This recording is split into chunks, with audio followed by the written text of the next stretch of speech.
In this world where they preach fake humanity, it's the most alien I've ever felt. It's the most alien I've ever felt. हरेक बुधबार साँझ 6 बजेदेखि मात्र Bravo cafe end बारमा। The title of the first poem is Alien. In a world where making friends seems easy, it's the loneliest I've ever been. This age, where it's apparently effortless to connect to people, is the most disconnected I've ever felt. The world boasts about new means to show us the direction, but it's the most disoriented I've ever been. In this world, where they preach fake humanity, it's the most alien I've ever felt. It's the most alien I've ever felt.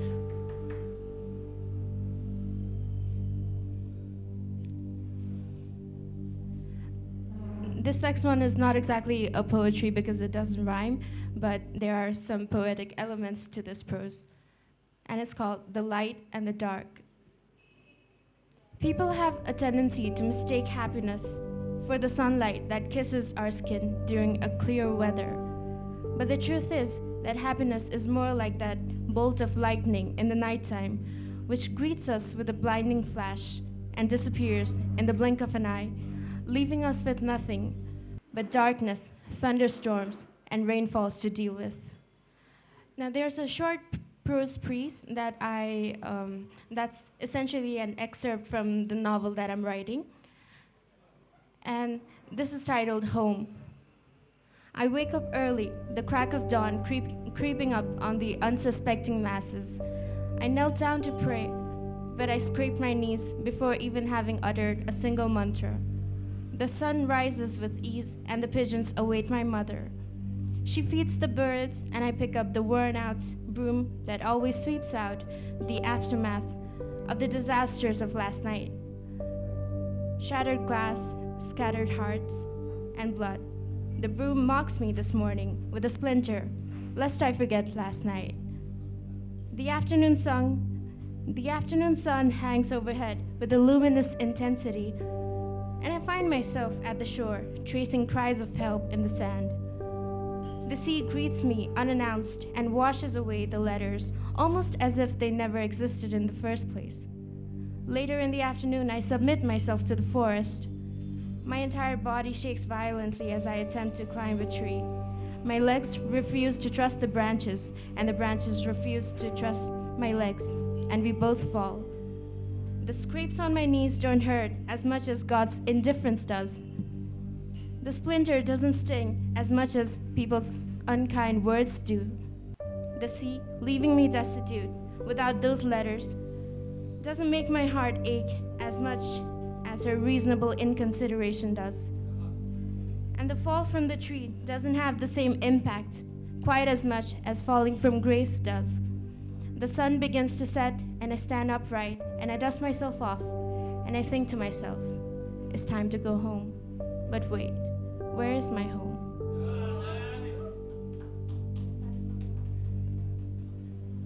It's titled A House on Fire. Growing up, I realized every moment my time to be dire. Watching the growing embers with the horror settling in, I realized that my house was on fire. I could not be of any help, let alone cry or yelp, as the flames reached higher and higher and higher. For the hellfire knows no mercy, neither conscientiousness nor desire. And who is to blame for not wanting to build a home?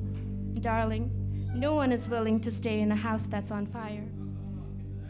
The sun refused to come up, leaving me in the blistering cold of my fire. My smile grew tired, and my smile grew tired. I refused to hear affection whispering outside my door, and my arms grew tired. Waiting for affection, my arms grew tired. And death himself refused to reciprocate my cognitive intensity. My fingers grew oh so tired. Death wasn't coming, and my fingers grew tired. The stray bullets of the utmost cruelty and unkindness, the shots haphazardly, so carelessly fired. And who came to my aid, who came to my rescue, if not my own kindness and patience, the assassins whom eons ago I hired?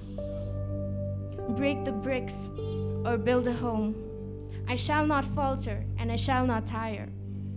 For I am someone who finds the warmest of affection and the brightest of starlight, even in a house that's on fire. Thank you so much. The title of the poem is 19, and it goes like this.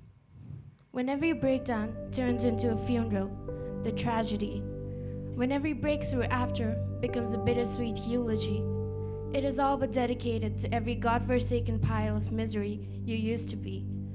To the ghosts of your past, a hastily scribbled, tear-stained apology. I have always seemingly sinned by being. The guilt casts a shadow. Above me, it menacingly towers. Getting them a bouquet, I become the beaming florist. I become the pretty flowers.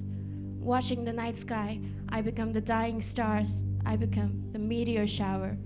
Writing sincere poetry, I become the cheesy verses, and I become the literary devourer. Perpetually haunted by my own self, I was never a disavower, but amends have to be made with your ghosts. The ashes have to be permitted to be swept off by the wind. The rhymes have to be changed and the funeral procession dismissed. Because it is not always a curtain call. You can always begin a new act, mourn your retired cast, and welcome your starry-eyed, melancholic protagonist back. And so I shall continue soaring up the rising action, and from the crests of climax shall I fall. Because my love, being 19, is having lived 1,000 lives, yet not having lived it all, yet not having lived it all. Thank you.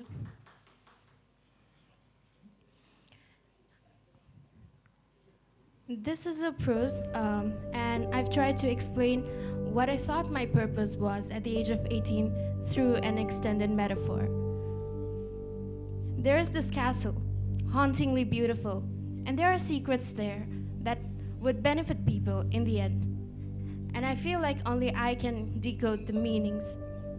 So I go into the castle, the beautiful doors, the dark rooms, the paintings, the wallpaper, the floor, the fabric of the curtains, and the colors of the wall. I study them all. The physical details of my imaginary castle has the secrets to helping humanity, be it just a tad. But studying it isn't enough, now is it? I have to go outside, gather the people, and tell them all that I managed to figure out. It will drain me, the explaining, their questions, and criticisms, and their appraisal, which are important, of course. But I'll be tired. I'll retreat to the castle again, but this time, maybe I'll lie down without studying the patterns of the rug. Maybe I'll enjoy a cup of tea without focusing on the fancy china and its patterns. Maybe I'll look out the window while sipping the tea without fixating on the window pane. Maybe I'll step out of the castle and fall asleep under the shade of a big oak tree. And maybe a bee will fly overhead and scare me. And for once, I won't try to assign more meaning to it than there is. Because sometimes in life, a bee is just a bee, and it doesn't have to be a metaphor for the nature of human existence. Thank you so much. हरेक बुधबार साँझ 6 बजेदेखि मात्र Bravo cafe end बारमा